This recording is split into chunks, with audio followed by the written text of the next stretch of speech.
on YouTube, please do not say fuck or bugger. Hi, Pat. Hi, Nate. We've had a cup win. We've had a cup draw. We're barely going to talk about either of them. I'm looking forward to it. Yes, we are. You're wearing a hoodie under your top. A lot of football fans see that as a cardinal sin. I don't mind it, but you are in your house. I'm getting ready for winter football. Give me a break. Is it? Does your better half have control of the thermostat? Yeah, we haven't had the heating on yet this year. It's getting a little bit chilly. It is. I've only put my heating on in sort of half-hour blasts. Basically, if I'm feeling the cold, I'll just boost it for half hour, and then I'm all right again. Yeah. Look, you know I'm from Yorkshire, but let me put it into perspective. Yesterday, the missus is like, "Oh, my whole bath pump didn't dissolve, so I'm saving that half for later." Crikey. Yeah, that's cold. Nick, you all right, mate? I'm good. I benefit from being in a block of flats with people above and below me, who have definitely put their heating on because my flat's fine. You can feel the ceiling. Those are the days. I haven't needed to put the heating on yet, and nice. When I was back home, it would have been on before the start of October, so I'm benefiting. It's great until the flat above you leaks through the ceiling, and then it has its cons as well. I've never lived in a flat with people below me.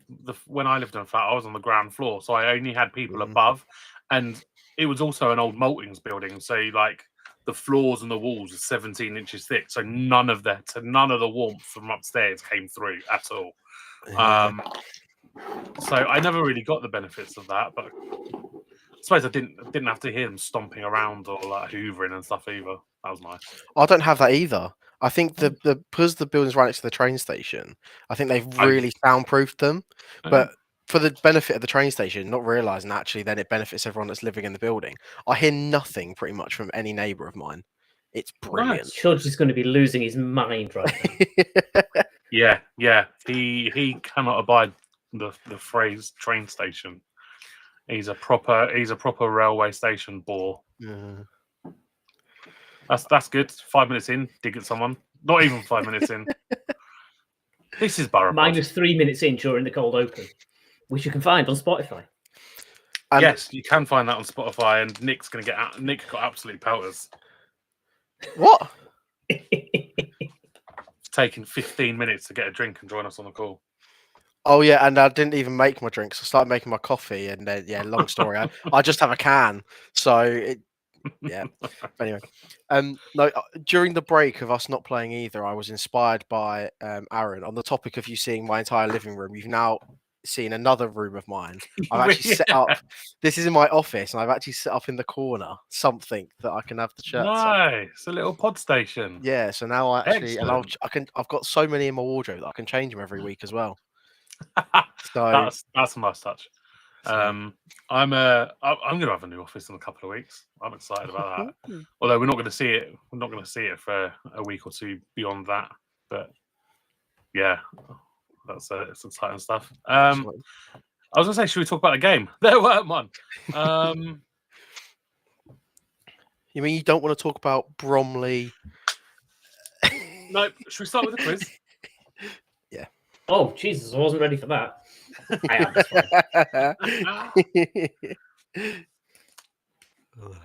All right, starting with the quiz. It's bold. There's been far too much high effort on the quizzes lately, so we're going back to an old favourite. Who the flip am I? Nice. Who the flip am I this week? I've never played this. With... Have you not? Have you not? No. Oh, this would be nice. Right, I'll lose to someone else. So, usual rules apply. Buzz in with your name when you've got a guess. If you're wrong, you're frozen out for one additional clue. Starting you off with a relatively tricky one to bring in the theme. This defender started his professional career at Sheffield Wednesday. I watched him play in the Youth FA Cup just before I moved to Stevenage. He didn't make a first-team appearance. He went on loan to Scarborough in 2004. and then he went on loan to Alfreton in 2005 before signing a permanent deal with Lincoln City, for whom he made 16 appearances and then went on loan to York in 2006. From there, he signed permanently for Stalybridge Celtic briefly, and then finally got his break at Oxford United 2007 to 2010. Nick. Is it James Constable? It is not James Constable. Oxford United 2007 to 2010, making 101 appearances. For Nate only, he then went to Mansfield Town in 2010 for basically half a season. And Nick's back, unless Nate has a guess. No. All right. From Mansfield Town in 2010, he signed for Stevenage, playing 24 games and scoring once.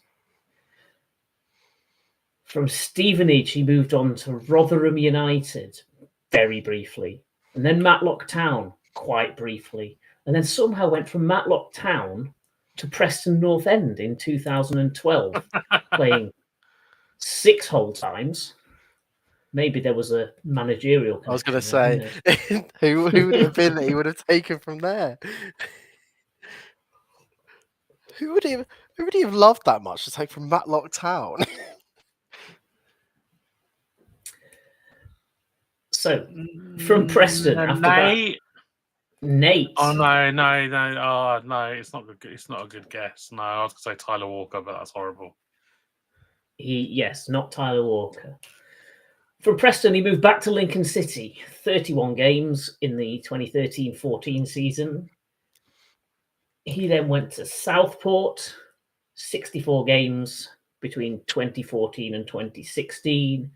And then it's the kind of tale of woe you get towards the end of a journeyman's career. 2016, after Southport, Harrogate Town, 4 appearances. Ilkeston, Colville Town, didn't feature, but technically signed for us, apparently. North Ferriby United, 0 appearances. Brighouse Town, 1 appearance. Goole, 4 appearances. Barwell, 2 appearances. Back to North Ferriby United and Loughborough Dynamo to finish things off. See, I thought I nearly had it at Barwell, and then. So he played majority of his time at Oxford. Played 24 games for us. And Wesley decided to sign him for Preston when he was at Matlock Town. I think so. I didn't check whether the dates lined up on that, but I can't see any other reason that change would make. Nick, it's going to be wrong. I'm going to give it a go. It's not Chris Beardsley, is it? It's not Chris Beardsley. Although I'd have loved him at Wednesday. That would have been great. He would have played more games, but... Nate, give us a guess before we give up. I can't believe you started with this one. I've only got one name that's shouting out at me, and I'm not sure the timeline's quite right. Is it Luke Foster? It is Luke Foster. Point to Nate. Good shout. I got stuck on Mansfield and then Stevenage for ages, and then I completely forgot that you'd said Oxford, and I couldn't do the Mansfield Stevenage link for a defender. I didn't pay enough attention to Luke Foster's career to know where he came from or where he went. I just remember him playing for Oxford for a bit. The second one is easier and blessedly a lot shorter. So, 2004 to 2011, Bristol Rovers, 168 appearances, 21 goals. 2011 to 2013, Sheffield Wednesday, 47 appearances, 3 goals. Before a loan spell to MK Dons, played half a season, signed permanently for Port Vale, 2013 to 2015, 61 appearances, 3 goals. Loan spell back to Bristol Rovers before signing permanently for them for another 4 seasons, 138 more games, 9 more goals. Nick. Chris Lines? Chris Lines, bang on, Bosch. Point of peace. Is the theme things that you can get in a pub? So Fosters and Lines. I mean, that depends what sort of pub you're in. I just thought Chris Lyons. Like I was thinking Chris Lyons as you were saying, Nick. I was like, oh fuck. He's a manager now. Do you know that? Yes, He is. I did know that, but only because I just read his Wikipedia page. His Yeah. final playing spot and currently playing manager of Corsham Town. I don't know where Corsham is. I should look that up. Where's Corsham? This is Near bad Bristol. dead air, isn't it? Let's not look Wiltshire. that up. Wiltshire. Good eye, Yeah. good knowledge. It's on their Twitter bio, so.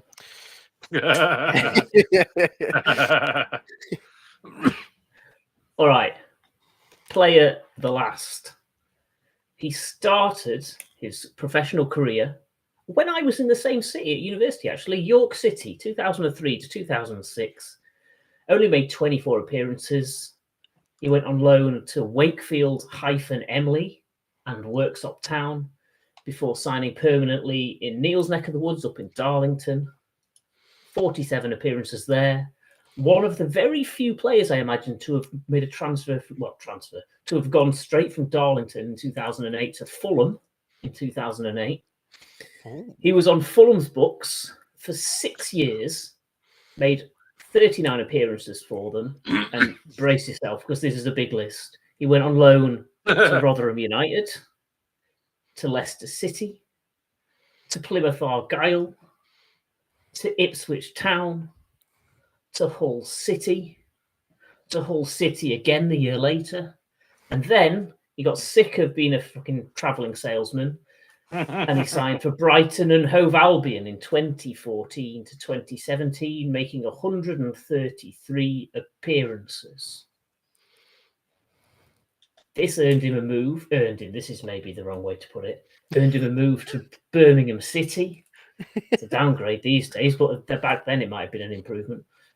36 appearances in a 3-year stint, but he went back on the loan bandwagon as well. Southend United on loan, Wycombe Wanderers on loan, Coventry City on loan, back to Wycombe on loan, and then Wycombe permanently, 2020 to 2022, 63 appearances for Wycombe. And then guess what? Wycombe loaned him out Nick. to a little club called Stevenage. Nick. Brandon Hanlon. Incorrect. Oh. But I like your moxie. Have you got a guess, Nate? Do you want the next clue? You can get it for free. I have the next clue. He played 5 games, made 5 appearances for Stevenage on loan in 2021. And his next club was Sheffield Wednesday, 2022 to 2023, 24 appearances.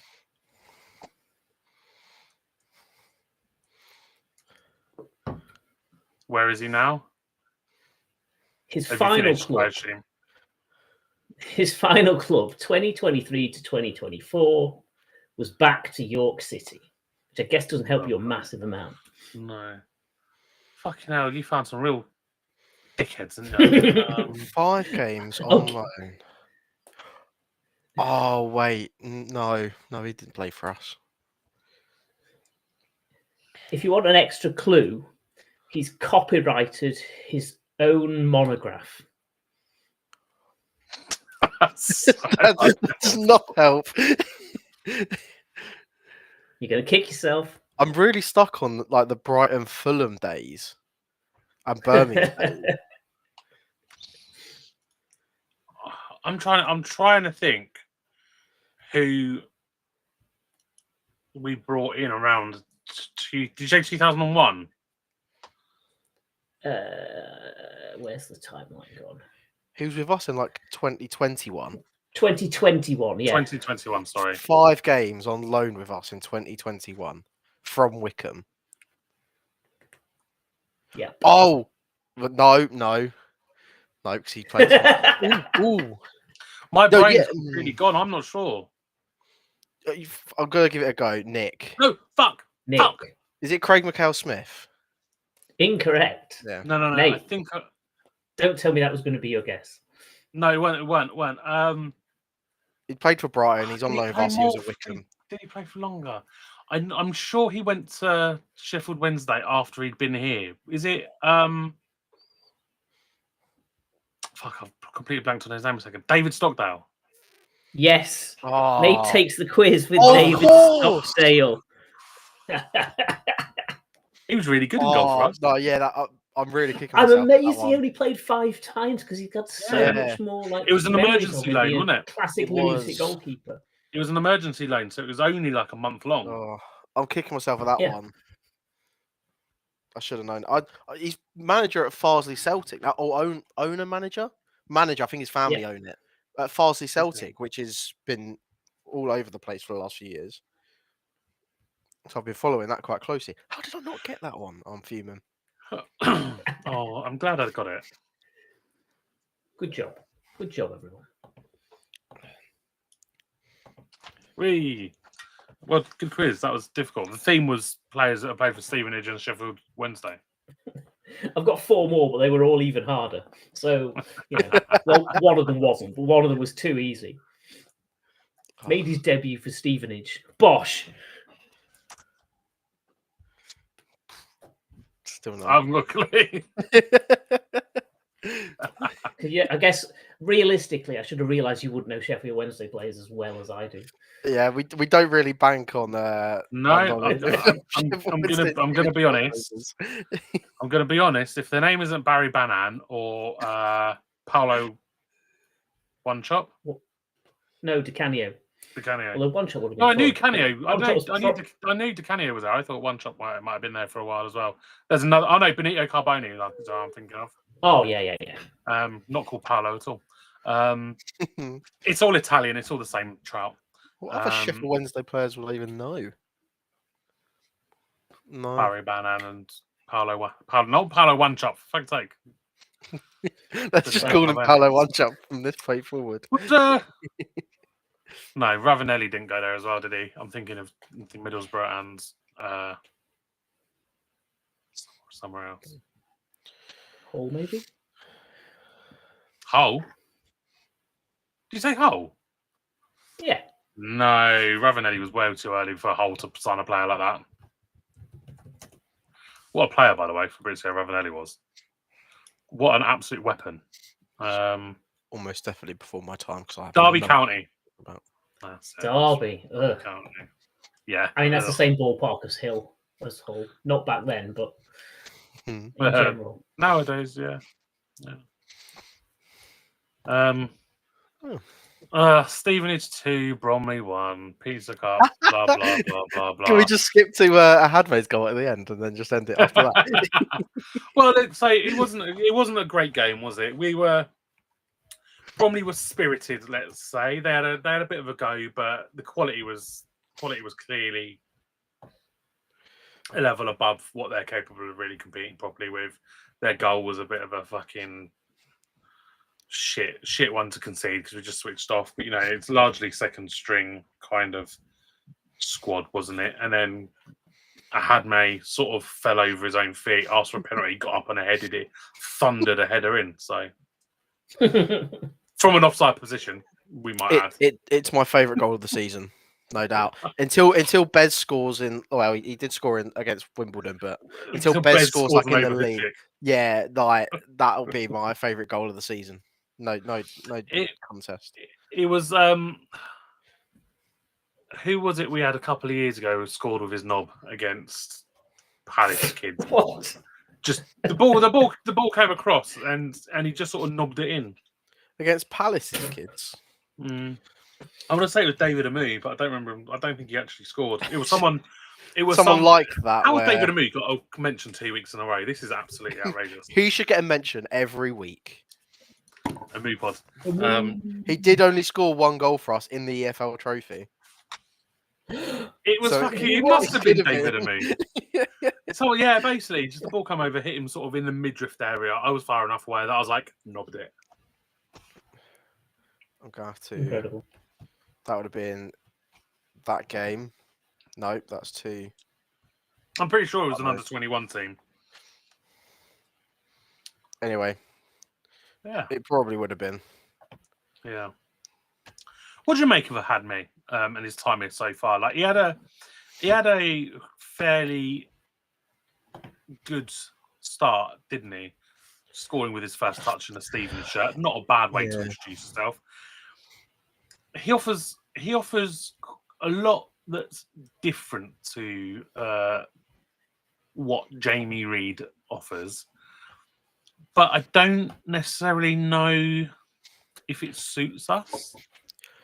Yeah, I think that's the key bit. Is he struggled to break into the squad, partly because obviously Reid has scored a fair amount of goals, but even in the periods where Reid has looked a bit quiet, we haven't immediately turned to him off the bench to really make an impact. He's often come on in games to see things through more than anything. And I think when Reid was injured a couple of weeks back in the Orient game, Yep. Away at Orient, and Hadme played that game, I think it was a bit obvious. It became more obvious why he wasn't starting as many games, because he doesn't quite suit the same way that Reedy plays and what's been successful for us this year of getting in behind, turning defenders. Hadme doesn't do that. He's a target man. You either hit him or he comes and collects the ball with his feet. So I can see him working in games where we are away from home, dogged, and you just need to get the ball up to a big man to get it down and play in that final third, which would have been a Steve Evans perfectly suited striker. But because we've evolved slightly, I think the opportunities therefore aren't there as much to utilise him in the same way. Is his first touch that good that you want to use him like that even? No, but he's better aerially than Reedy in terms of with his you want his first touch to be in the 6-yard box, poking it in from across from your Parsons or whatever. Yeah, and that works if you're going into the feet of the wingers and then they're driving towards the byline and getting crosses in. And we've lacked a player doing that consistently for a while. So it's nice to see a striker whose instinct is get on the shoulder of a centre back, make life difficult for him, and time your attack to where the ball's going to be to poke it home. So I think it's a good option to have off the bench, and certainly more strength in depth at the striker position than we've had in multiple seasons. I think if he hadn't cost £1 million when he went to Charlton, we'd probably look at it and go, he's a solid alternative option. But I think when you combine the fact that he cost £1 million, you probably go, how the hell did they pay that much money for him? Because he doesn't look like £1 million player at all. No. That being said, he obviously has his uses. And I don't really understand why Charlton paid that much, but he looked bright against AFC Wimbledon again in the cup. I think he got 2 in that game, and he probably should have had about 5. He had that many chances, so I think even talking about you just want him in the 6-yard box poking things home, he's not even doing that as consistently as he probably should with the chances he does get, and they're pretty minimal at the moment anyway. Yeah.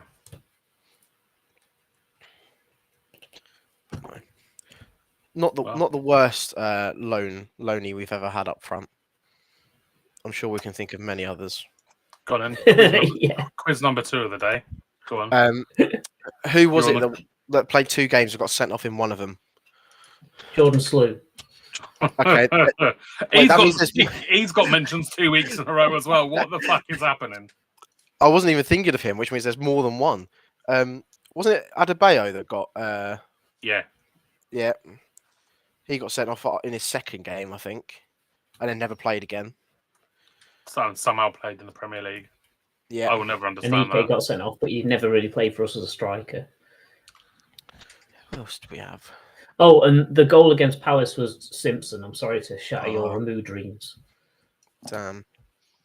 Oh, was it? Well, Ramu definitely scored in there. It probably was Simpson, to be fair. And with his knob. So, have that. I don't care who it was against. To be fair, I think you're talking about the Simpson one, because that would have been like one of his first goals for us. Yeah, maybe. Last season. He was our top goal scorer in the Pizza Trophy last year for a period of time. Someone knobbed it in. That's all that matters.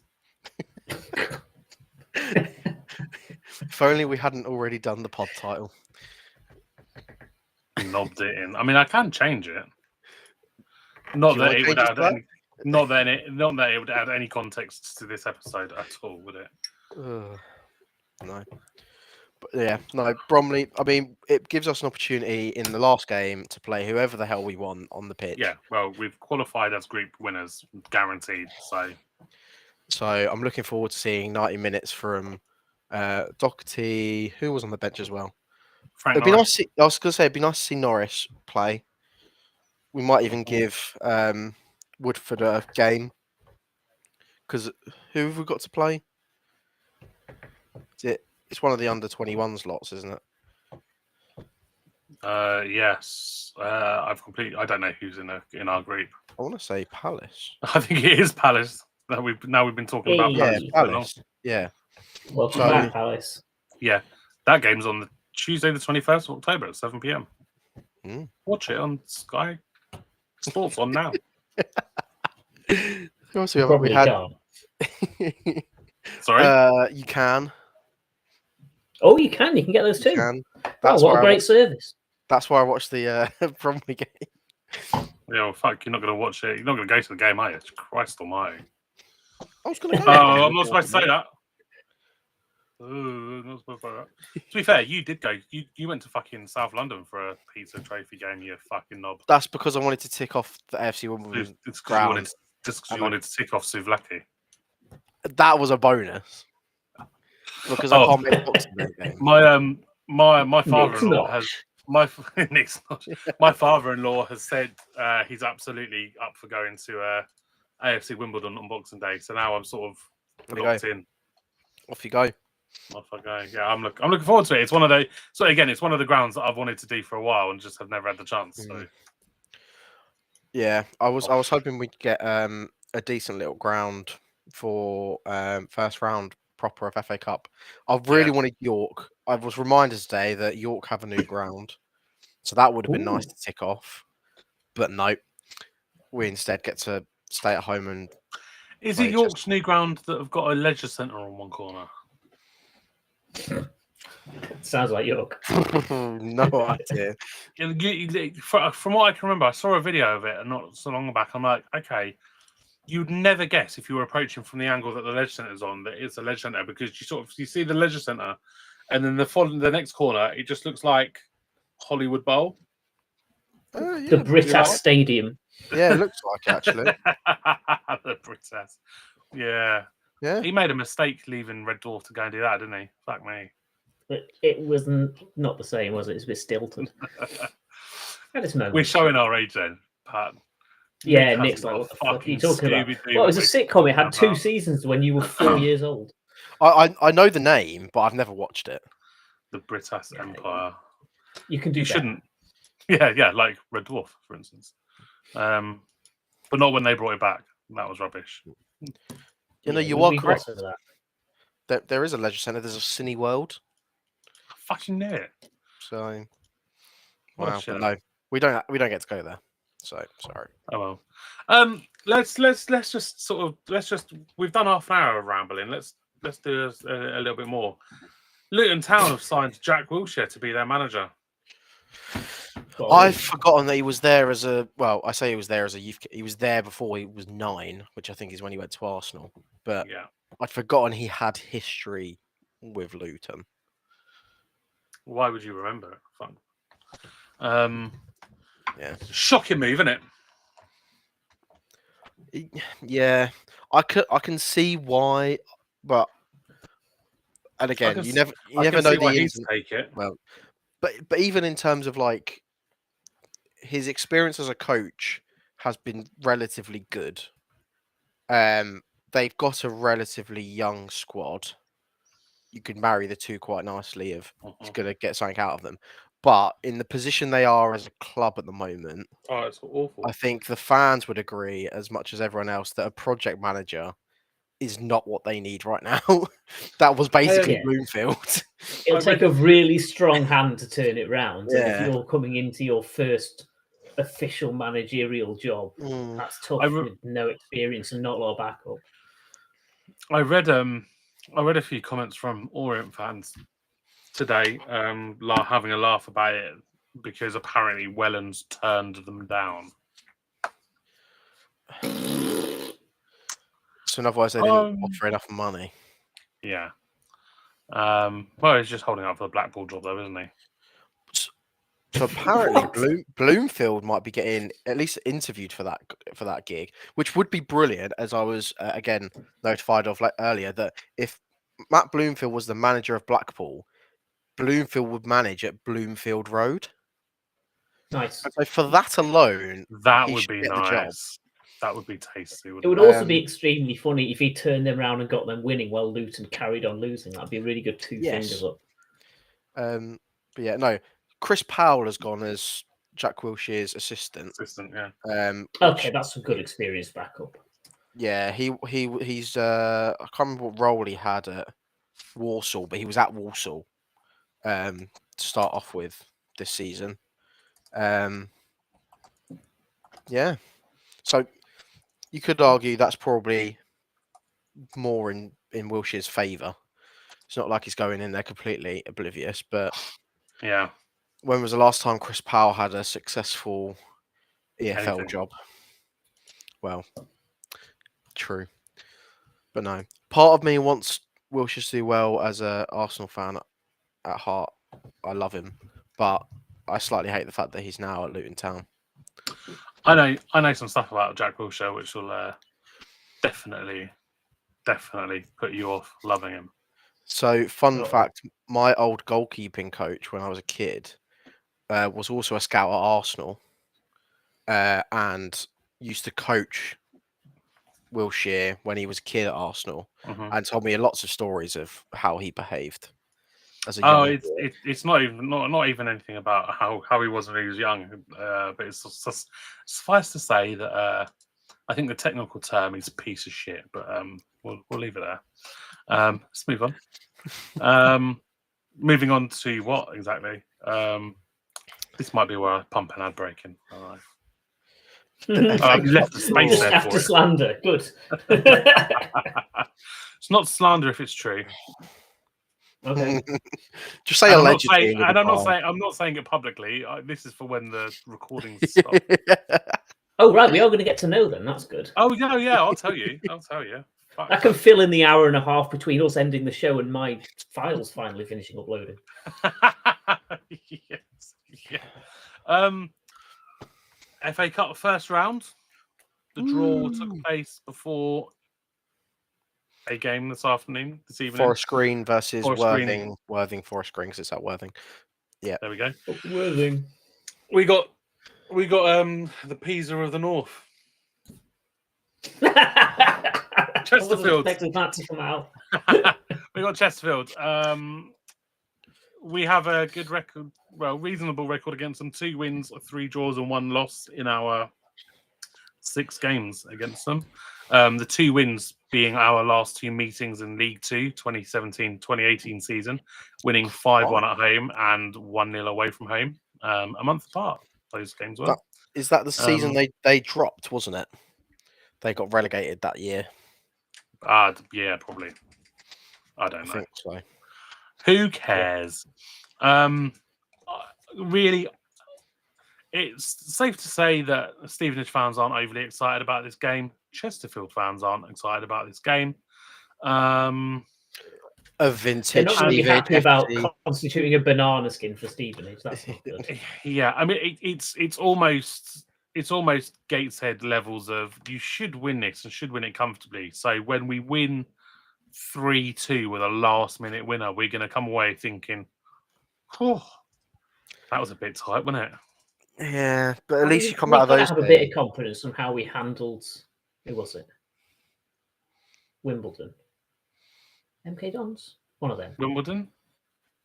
The first round of the Pizza Cup we handled so decently. Yeah, not Franchise Football Club. No, it was Wimbledon. Yeah, it was the proper one. Yeah. Oh yeah, MK was pre-season, wasn't it? Sorry, we did. Yeah, we did. It was very much second string versus second string, and we walloped theirs.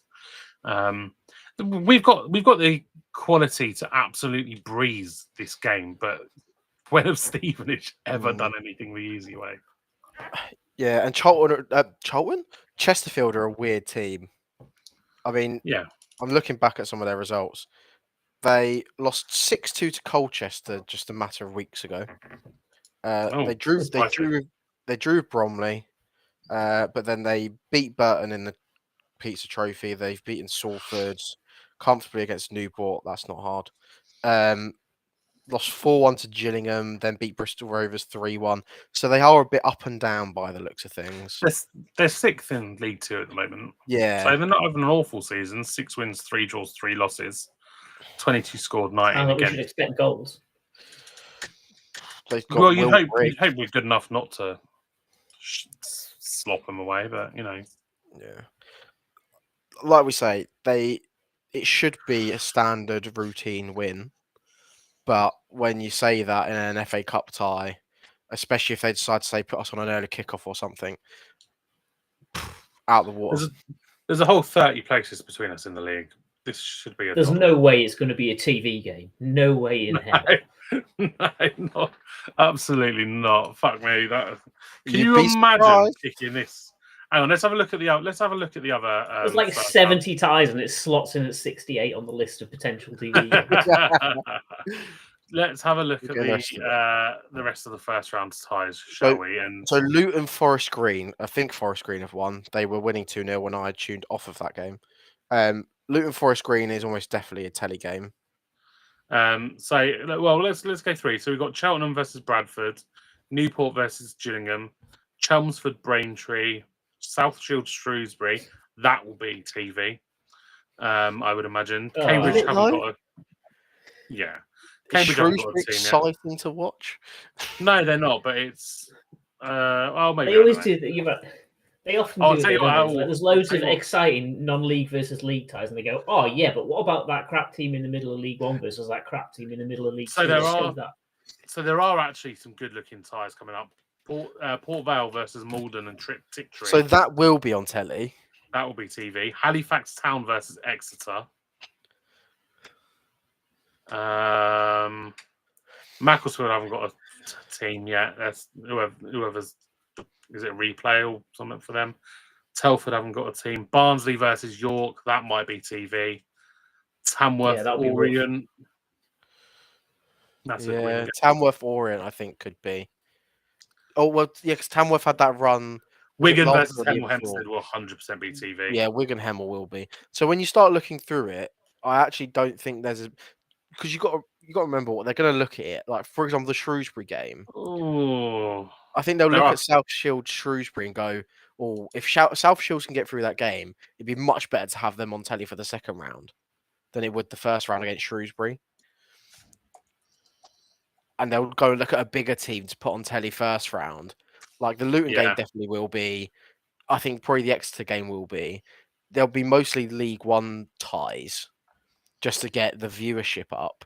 And then round 2, it'll be like South Shields who will probably get knocked out there. And then when you get to round 3, it's obviously when the Prem and Championship come in. Yeah. And that's when you get the really big ties. So, yeah, I don't think they'll be as exciting as we think for the games they choose. I found a couple of absolute arsehole games as well. Rotherham Swindon. Fuck me, that is a proper arsehole of a game, isn't it? Oldham versus Northampton. Oh, yes. There's not a soul on the planet excited about that What a game. Fuck me. Wow. Absolutely rough as fuck. Where is it at Oldham as well? It is at Oldham, yeah. Oh, yeah. Awful. See, I heard Shrewsbury versus Southend, which would have been in a similar bracket. South Shield suddenly makes it a bit more interesting. It's a bit more interesting. Oh, this is a shithole of a game. Reading versus Carlisle. Who've Cardiff got? Cardiff got someone in our league as well. Peterborough. Yeah, see, like it just feels like they're Bolton, Huddersfield, Colchester, MK Dons in what could possibly be that. I mean, that's the most soulless stadium matchup, isn't it? Both teams will be singing "Your ground's too big for you."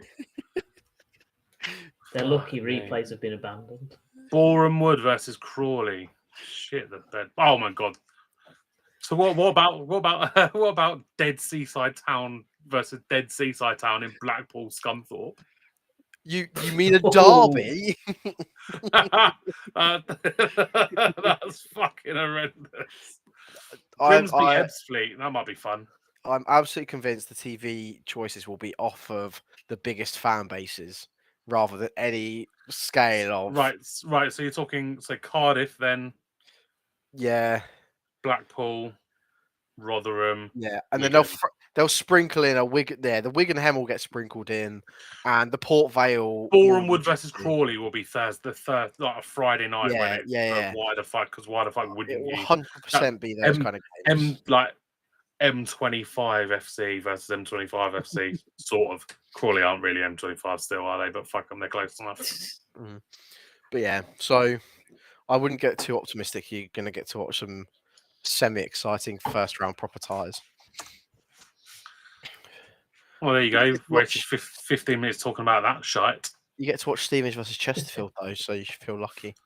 Oh, Stevenage versus Chesterfield. I feel sick. And that is going to be... trying to think of what games we have around there. So if we played on the 1st, who have we got either side? We've got Lincoln on the 18th, Palace Kids on the 21st, Bradford on the 25th. Bradford's the week 4, then Reading's the Thursday. Why is it a Wigan. Thursday? TV, though. Reading away on the telly. Yeah. Way to guarantee Matt Farley and 4 of his mates only visit. Might go now. I've been to that stadium way too many times. Yeah. It's a perfect opportunity for the Reading fans to have like a rubber duck protest and chuck shit on the pitch. Isn't it? Yeah. Are they not happy now? Is that not all sorted?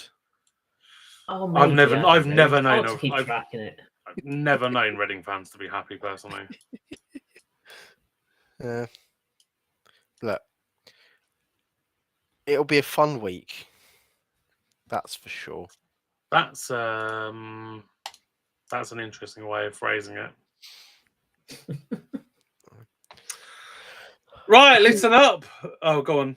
Was it last week we were talking about parallels of the promotion season? Yeah, probably. So, who did we have in the first round proper of that season? Gateshead, wasn't it? No, because that was it. Yeah. That we got through to then play. Can't remember who before we got Villa. I'm pretty sure. What season was that? 22-23, wasn't it? Yes, if you like. I'm going to say no, 22, 20, 21, 22. 22-23 is when we got promoted from League 2. Who did we get in? Gateshead, Kingsley, and Aston Villa. Well remembered. Yeah. Yes, that was the Kings Lynn. Fun. Okay. And obviously Reading in the first round of the EFL Cup, because that happens just routinely. In fact, that might have been no. No, we had Hull, didn't we? No, Stoke. Stoke after Villa. Stoke after Villa, yeah. Yeah. Because we not the worst loss we've had against Stoke. No, not the no, and I mean they were comfortably better over the course of the 90 minutes, but we were the victims of the worst penalty decision I've ever seen. Yeah, and then that fella went and scored an absolute screamer as well, didn't he? He did, yeah. Fucking Villa. But no, so maybe we're going to get a big Premier League time round 3. Yeah, and this time we'll lose 7-0. We're better this time. We are better this time, but you know, if we end up getting Arsenal or it doesn't guarantee you anything. Or someone, right? We're going to get absolutely battered. Or we'll spring a surprise and get promoted again. Those are the only 2 options. If we're talking about, if we're going to continue waffling, I have a topic that I'm interested on your views on. Sure. I mean, we've almost certainly lost everybody at this stage. No. They're still here. it's the recent shirts auction that we have done. Yeah. And Well, I just wanted to, you know our opinions on this already because we've been talking about it in the. but I WhatsApp. wanted to open it up to just general thoughts on clubs having these commercial partnerships. Oh, okay. Well, look, if it's a money spinner for the club, then I'm guessing what's happening is match worn shirts are buying them at a flat fee per shirt, and then a cut of the profit then goes to the club. So match worn short shirts recoup whatever they spent on buying it, and then X amount % on the rest will go to the club. I assume that would be how it works. I don't imagine they're going to make a lot of money out of it. So I almost just wonder, you've got a fucking website that you can do all this on yourselves, Borough. Why not fucking do it yourself? Why not just set up a fucking eBay page and do it yourself, Stevenage? This is what. Come on. What else is Keith doing during the week? Washing kits. This sure, was he can get on thought. eBay. Yeah, this was my thought in terms of I'm all for commercial partnerships that open up the visibility of the club. We've seen with like Burger King as a prime example of how well it can be done. I'm not sure if this was a good version of it. I think one of the things that miffed me about it is when you look at you look at the shirt and you're bidding 150, 160, 180 quid, whatever, then that's not what you're paying. You're then paying a fucking this fee and that fee and then mad postage, and it's just like, and it's what's it coming from, like Manchester or somewhere? It's like, why the fuck are we sending these to Manchester when we could go and collect them from the fucking grounds? It's piss, isn't it? It's just, I like the idea of having somewhere where we can buy match-worn shirts. I mean, I'm not much. I can't give a toss about a match-worn shirt, if I'm honest. Personally, like if I was to win one, great. You know, I'll do the works. I'll frame it. You know, it'll go up on the wall. Cool. I ain't fucking pay 200 quid for a sweaty shirt that some fuckers run around on a football pitch for 90 minutes wearing. Yeah, that's mad money. To put into perspective, I think Tay's charity shirt from last season's auction went for about 100 quid. About 90 quid too much, isn't it? I was at one point I was winning Jordan Houghton's shirt because I love Jordan Houghton. And my bid before all the fees and the VAT was added was £110, which I thought was a slight overpayment, but I wanted it for the occasion. I was never going to resell it, so it wasn't a value thing. I lost out on that auction. The last time I looked at it, it was at £150 bid before the fees. I worked out. What are the fees on top of that? So you've got to add the 20% VAT. Yeah. You then add 10% buyer's fee, and then you add on the postage. And what's that buyer's fee? What the fuck does that mean? The fee you're paying is a buyer's fee, surely. Like, you're buying it, so that is the fee. How the fuck are they getting away with adding £150 plus basically 30% takes it to, God, I can't even do the maths. 150 over £200 once you add the postage on for Jordan Houghton's match-worn shirt against Luton. Bit much, isn't it? Yeah, Bez Labala's last time I looked was about 100 quid bid. So it went for about 160 when you add on the fees. Ludicrous. It's mad. This shirt I bought without the signature for about for £35. I then took the shirt to Spain and got it signed in Spain. So for £35, I have a match-worn Charlie Good shirt that's signed. And a weekend in Spain. And a weekend in Spain. For cheaper than the shirt. I mean, it's ludicrous. Like, it's a really nice idea having a platform where we can buy match-worn shirts, if that's your thing. I'm all for it. But going through a third-party company that are going to fleece the fans while they're at it just feels disappointing. Yeah. Yeah. So the screenshot Draka showed of the £295 bid, which would have cost Loofers. £397 because of all the fees on top of it, was just ludicrous. Yeah. I mean, I would instantly be like, nope, not a chance. Even if I was ludicrous enough to pay 200 quid for a shirt off of someone. I mean, I wouldn't even pay that for some of the old school shirts that we have. I mean, I don't think I've paid more than Fuck no. maybe 80 for an old Steven shirt. And that would have been the 98 2000 one that our promotion kit was based off of. Mm-hmm. And that's pretty, like, they don't pop up that often. No. But for a current shirt to go for... It's because they're all in Lewis's house. Yeah. But to go for 300-400 quid for a current shirt is pretty mental. Yeah. No. Right. Should we talk about Lincoln City? Oh, yeah. Yes. Listen up, Lamex faithful. Don't miss Stevenage take on Lincoln City this weekend, live on Sky Sports with Now. Ooh. It's a lunchtime kickoff, so it is on the telly. So I think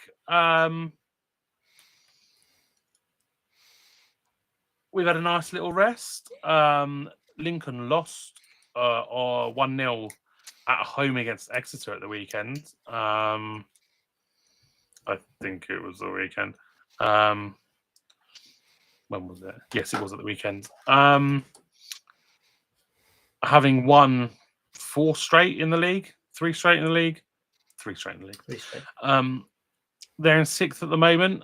So that, they were flying as high as 3rd, but they've taken a little bit of a dip off the back of that defeat to Exeter. They've also got to play Orient before we visit them somehow. How? No, surely not. Hang on. No. Yeah, they've got a game in hand against. No, they don't. They don't have to play Orient before we get there. For some reason, it's just not showing us as their next fixture on the website I'm on. Stupid website. Look, Scabala's, I think, has done a good job since he's gone in there. You know, he had that mad run when he first took him over, and they were solid last season without being in any way, shape, or form exciting. I think they underperformed possibly a little bit last season based off what I think pre-season their fans and the media thought they were capable of, and they certainly felt like they underperformed. But they're going well so far. You know, they beat Peterborough 3-0. Who hasn't beaten Peterborough 3-0? Beat Luton 3-1. They beat Burton. Lost against Chelsea's academy. But then they beat sorry, not the academy. They lost against Chelsea in the League Cup. And they beat Man United academy 3-0. So they're going well. Scored the same amount of goals as us. Conceded only 2 more, but somehow they've lost a game extra. They're 4 points behind us in the table. We do have a game in hand over them, like we do most. Yeah, it's interesting. I mean, the narrative that I hear about us is that we haven't played anyone good. Then we played Luton, which I think people would put in that bracket of good. Until we beat them, they put them in the bracket of they're good, and then we beat them, and then it was like, well, look, they're 11th. And to be honest, I think you can kind of say similar about Lincoln, if you were to look at it on that premise, because they had a good result against Plymouth at the start of the season. Plymouth definitely started incredibly slow, and beyond that, I think they got a draw away to Bolton, and then they beat Luton. There's not many results there where you'd probably get excited or worried about how they're performing, but ultimately they are still in the top 6 in the same way that we are top of the league. And it felt like their problem last season for majority of the year was they didn't have a goal scorer, and then they went and got James Collins in January, which is what they really needed to kind of kickstart their season last year. It was just a little bit too late at that point. So I think they've just carried that form forwards, and will be a very good game for us to benchmark exactly where we think we should be aiming for this year. Lincoln, Bradford are the 2 games where you look at it and go, if we can get results out of both of those, you'd think that we'd be creating a big enough cushion to Yeah, I mean, you'd be feel flying, fairly wouldn't you, at that comfortable. point? Yeah. So yeah, it'll be an interesting game. How have we been against Lincoln in the past? We drew with them last year in the away game, because I remember going to that. Yeah, it was a miserable game, that, wasn't It was. Other than that, I never really remember Lincoln City games. it? 1-3, drawn 3, lost 5. Hmm. Not the greatest record, but it's not awful, is it? Our games have never been that memorable against Lincoln. No. I mean, we lost our home against them last year, and they looked unbelievable, didn't they? That in that game, they came in and really Yeah. made us look silly. But then we went there, and I honestly don't know how we didn't win that game at theirs. They were fucking dreadful, weren't they? I think Simpson missed from about 4 yards 2 out. yards, yeah, he did, didn't he? Yeah. Yeah, I mean, you mentioned James Collins. He scored 4 for them. Ben House got a couple. Freddie Draper's got a couple. Got a fairly solid back line of like Adam Jackson's in the mix there. Sonny Bradley's in the mix. Got George Wickens in goal, who's a decent keeper. Wickens has been flying recently. Yeah. Good. I mean, they've got good options all over the pitch. And Tom Bayliss, good, decent player there. Eric Ring, Conor McGrandles. So there's even like Sonny Bradley at the back. I know he's getting on a bit, but he looked really good at Wickham last year. Yeah, he did. Yeah. So he'll be a handful for, I'm assuming, Reed to play against. And yeah, McGrandles in the middle of the park has been performing quite well, so that'll be one for Houghton, and I again assume Houghton and White to deal with. But yeah, I mean, you're still not going to change things there, are you? I doubt it. No, I mean it'll be the usual. Is Butler or Freestone going to play left back? Is Chem or Phoenix going to play off the left? Is Roberts or Labala going to play off the right? Please be Roberts, although I love Labala. They're the kind of ones that we're basically figuring out, aren't we? Yeah. Is Reed knackered from travelling and playing against Germany? I think he has just come off, actually. He came off at half time and was replaced by McGuinness. Good, he's got an eye on. He's got an eye on the weekend. Good lad. Yeah, man. So, who else has been on international break? Phillips. So hopefully he'll be back and available to play more than 10 minutes. I mean, I doubt it. The amount of flying he'll have done over the last week. Fuck that. I love Phillips, but he's not as big a loss as Reed would be. It's not like a major part of the starting 11 missing. No, but in an away game where you need someone to go and hold it in the corner for 10 hours. But you don't want him to do that too early, do you? You don't need him on the pitch. Don't need him on the pitch until fucking 92 minutes, do you? Yeah, but it's fun to watch. So the longer I can see it, the better. I really hate people taking it into the corner. And while he's very good at it, I really, really hate it. Game management. It's proper nice anti-football enough. Everyone does it now. Everyone does it now, and you just got to grin and bear it, innit? But fuck me, it's real piss. If you were in a game, you're 1-0 up, you're under the cosh. If you win that game, you're gonna win promotion to the championship, and we bring on Dan Phillips to hold it in the corner. Are you complaining?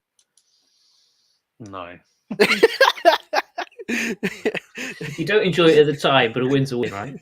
Exactly. And it was only maybe last season we were complaining about our game management not being good enough to see results through, especially in the first half of the season. Yeah, I mean, there's definitely been that.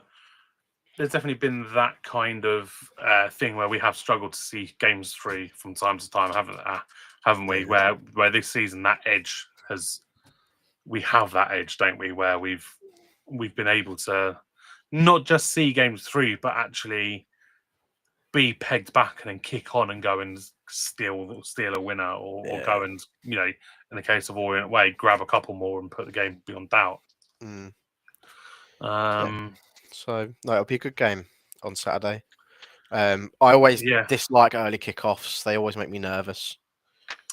Well, as long as you don't put them in your acca, you'll be right, won't you? I can now bet again, so that's I'm excited for the weekend. I can bet again. Did I tell you a story of my gambling block on my? So I didn't do GamStop because I'm not addicted. I just wanted some time off in the summer. I was like, I'll put a block on my bank account for gambling sites so that I just can't. And I thought I'd put it on so that I had a 2-day calling off period. So you can turn it off 2 days later, and then turns out I'd set it to 2 months. So what happened was I left it 2 months thinking I wanted a 2-month break, thinking that when I go press it, it will give me 2 days to cool down and then it will let me bet again. So what was meant to be just a 2-month break turned into a 4-month break, to which the other day I accidentally turned into another 2 days. So I was meant to be able to bet this weekend. I accidentally turned it off and turned it back on again. I had to wait 2 days. So as of today, I can now bet again, which means I'm going to lose loads of money on Accas at the weekend. But Stephen should never go my Accas, especially with an early kickoff. No. The rules are you don't put the early kickoffs in, you don't put the late kickoffs in, and you don't put your own team in. If you do any of those 3 things, you're guaranteed to lose. It's like also, you don't put teams like Bayern Munich or PSG because their one defeat in the league that year will be the one that you've picked. I've had multiple Accas fail, like 10, 12 team Accas fail because of PSG. Pricks. Yeah, no. So flouncing around the Prince knobheads. Hopefully there's some good fixtures for me to put in. And I'm not left with the really drab Accas. There's some weeks that can be awful for Accas. Oh yeah, absolutely. So let's hope it's not one of those. But right, well let's just close this one off the way TalkSport want us to. I'm not doing it subtly at all, am I? Don't miss a moment. You can stream Sky Sports on Now flexibly, like Stevenage versus Lincoln City this weekend, 12:30 kickoff. Search nowtv.com. Okay. Nice. We had a couple of questions. No one will ever know. Absolutely. A couple of questions on the YouTube. I'm assuming it's Farley. He wants to know, Nick, when are you and Farley having their date on the Bez bike? The Bez bike. Is it after Bradford? No, I think we'll save it for the promotion party. Last home game of the season. Promotion party. We can't do it after Bradford anyway because we're doing it's got to be promotion the Broadall Way thing, aren't we? Yeah. No, we after what game did we play at home? Luton. We realised that there's barrel bikes, which is very, very close to Bez's real first name. Yeah. Which got us very excited. Someone should graffiti them to be the very. We did have a photo with Bez bike. Said no one ever. Oh my god. And on to serious questions. Luca has asked. He said, "Evening lads, hope you're all well. I think we are. Hope you're good. Who so far this season has impressed you, and who has gone under the radar?" Well, Houghton's gone under the radar if your name's Dean Thompson. Yep. I wonder whether he's going to come round to him at all. It'll be very Dean to be like, nah, shit, all the way through. Well, not shit, but nah, he's not for me all the way through the season. Yeah. The obvious ones have impressed Freestone, yeah. Harvey White. Yeah. I think my under the radar would be the man that is up here. I think Charlie Good has probably gone under the radar a little bit. Sure. He is quiet, isn't he? Yeah, look, we know he's not the best on the ball, and I don't think he's ever been utilised in that way. But defensively, he has generally been incredibly solid.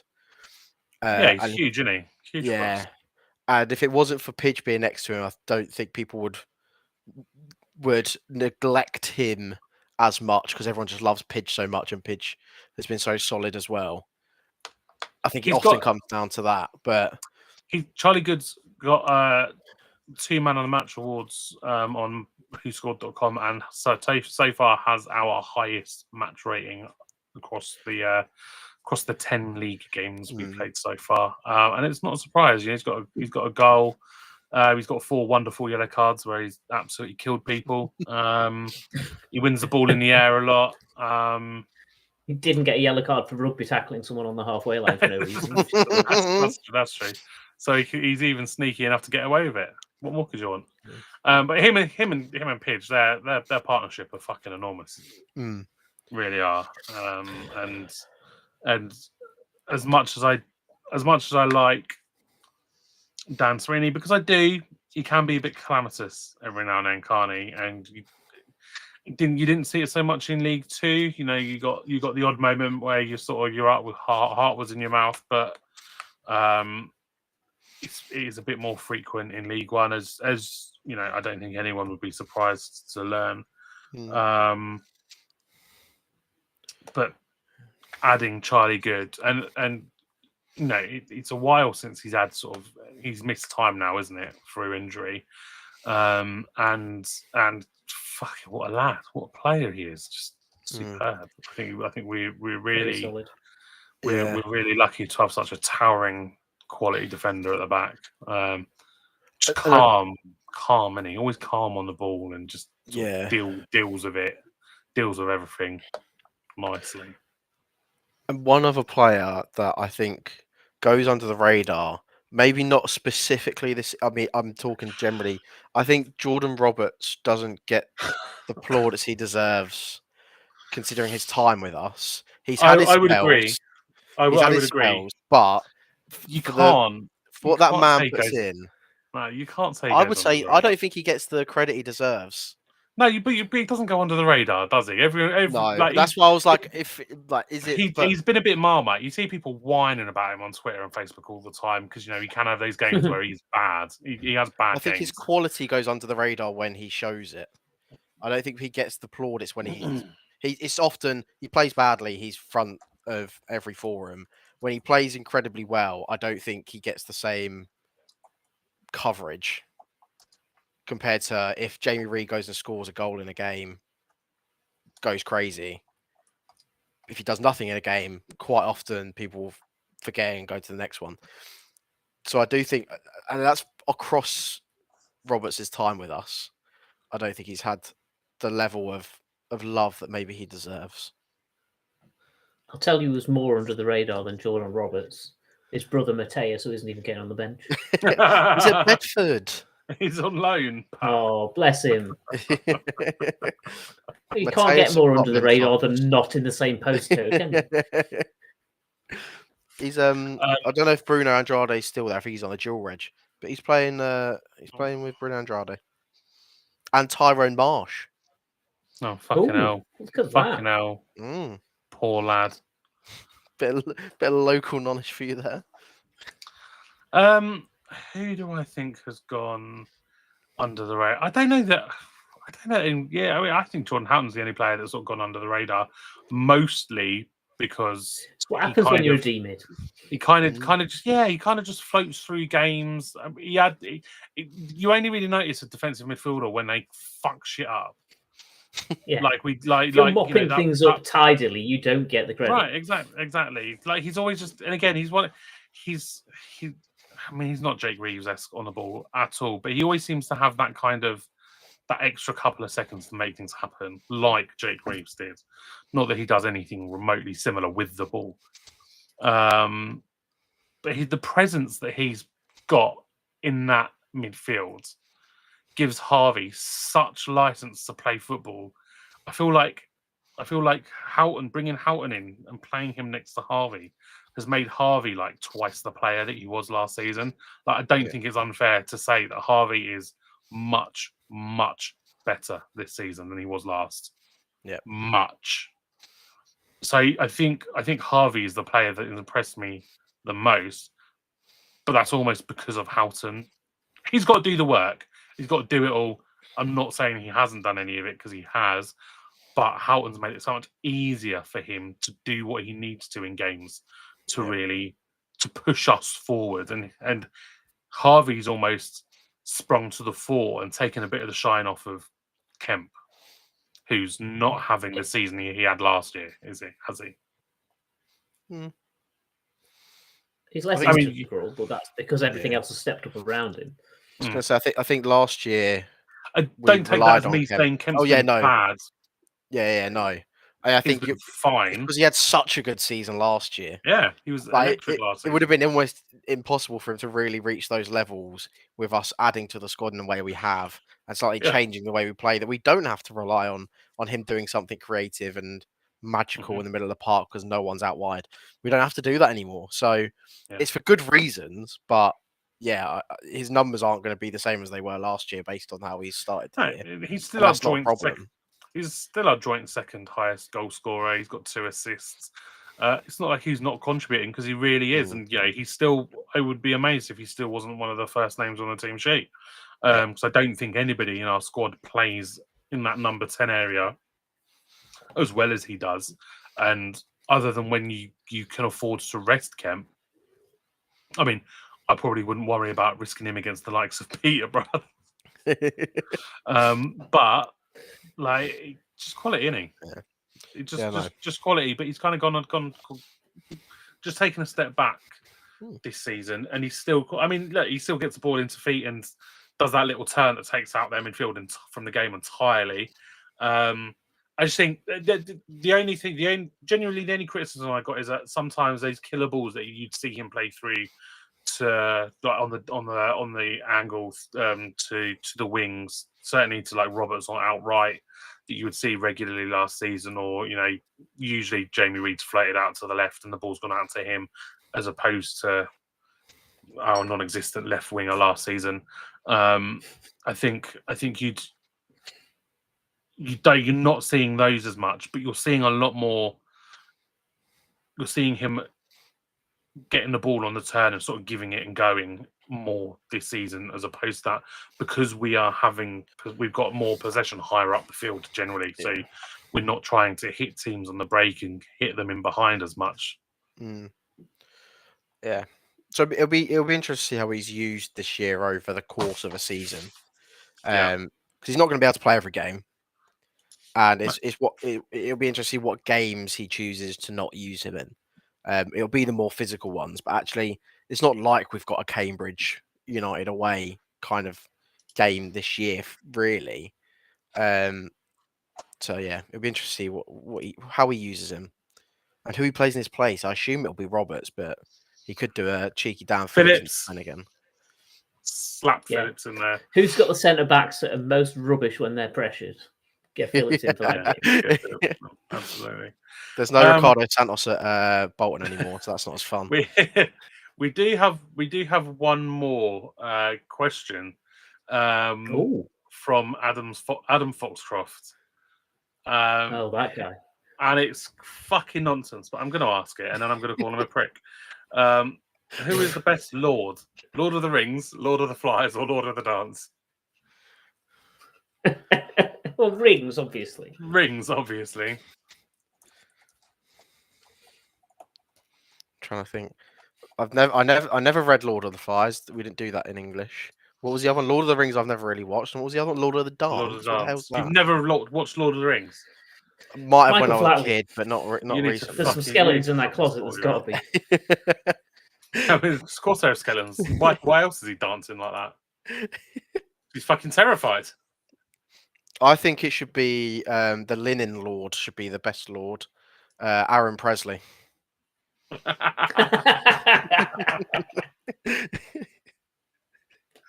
So that's I really wish someone had, the video the club put out on the socials this week out of Ask the Next Player a Question. I really wish when it got to Tay, someone had just dubbed like a super really posho voice over him. That'd have been fantastic. Not that he doesn't sound posh already, but really play up to it. Yeah. How the fuck have we got an hour and 20 minutes out of this? Because I think most of it was David Stockdale's career. Oh, that's another good title, isn't it?